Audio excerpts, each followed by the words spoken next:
Good morning. This is KELOLAND on the go with all you need to know in news and weather as you start your day. Thursday, documents were released on the investigation into T. Denny Sanford. It all started back in 2019 with a cyber tip from the National Center for Missing and Exploited Children to South Dakota authorities. An agent with the Division of Criminal Investigation was assigned to the case, which led him to Sanford.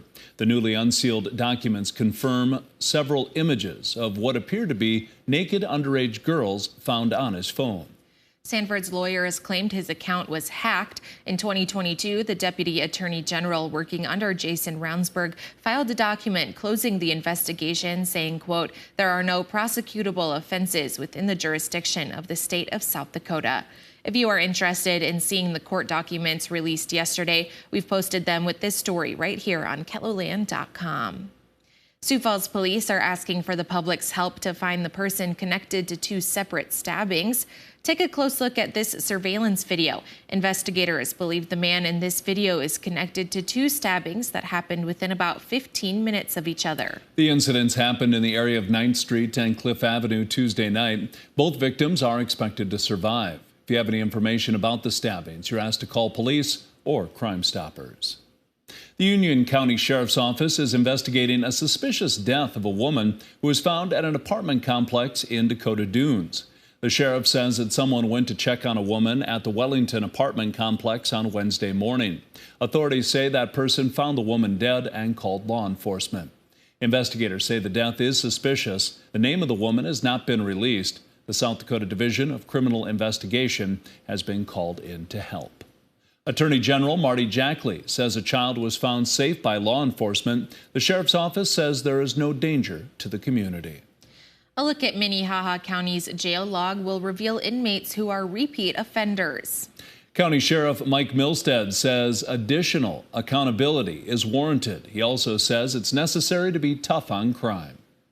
My office has worked with Secretary Wasco and the PD as well to try to learn who are the more serious parole absconders out there. We heard from Sioux Falls Mayor Paul Tenhaken recently about the issue of repeat offenders. You can find a link to that in this report here on KELOLAND.com. Now let's get a check of our weather with meteorologist Scott Munt. Seeing some rain this morning, Scott. A couple of rain showers here and there across eastern South Dakota, Minnesota, and Iowa. Cool air expected to stay in place as we do go through the day today and for much of this weekend. It'll spill over into early next week, but by the time we get into Tuesday and by midweek, forget it. I think our numbers will be above average. Today we'll have temperatures in the 50s, couple of morning showers. Some of those may redevelop along the James River Valley by the afternoon. Expect that scattered rain to continue into tomorrow. Otherwise, this weekend is looking cool and windy. Brian will have more details on your forecast coming up. Thank you, Scott.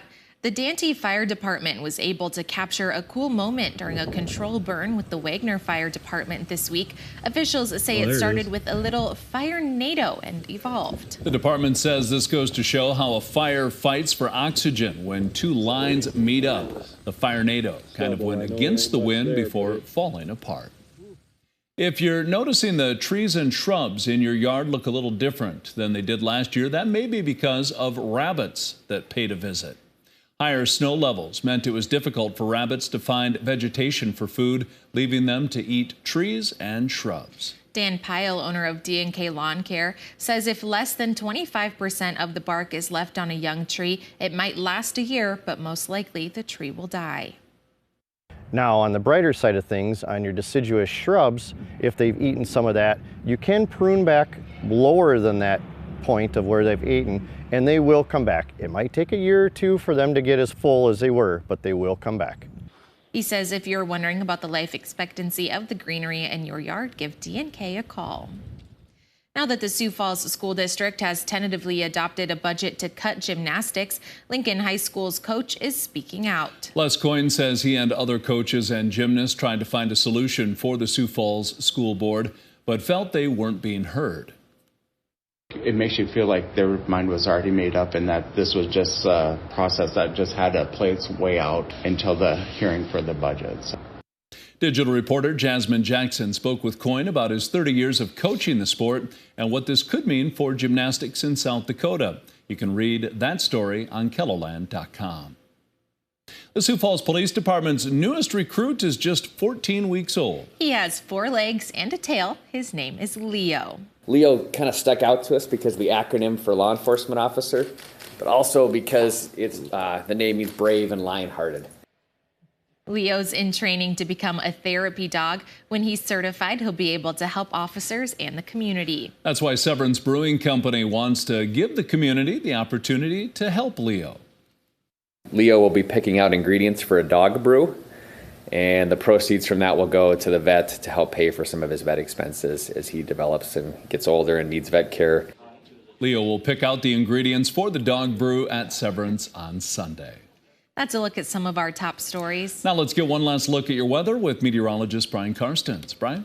All right, as we recap weather, well, a little bit of rain in those rain gauges, but arguably the amount's not too high here. 500s to 1500s catches a lot of this. There are some exceptions. You can see a little bit of that green highlighted west and south of Aberdeen. A couple narrow bands of some thunder shower clusters yesterday produced locally a ½ an inch or better, but those are pretty small streaks when you look at the totality of this system, disconnected from the Gulf of Mexico, so it doesn't give us those widespread heavier soaking rains. But we're going to continue to track the showers nevertheless.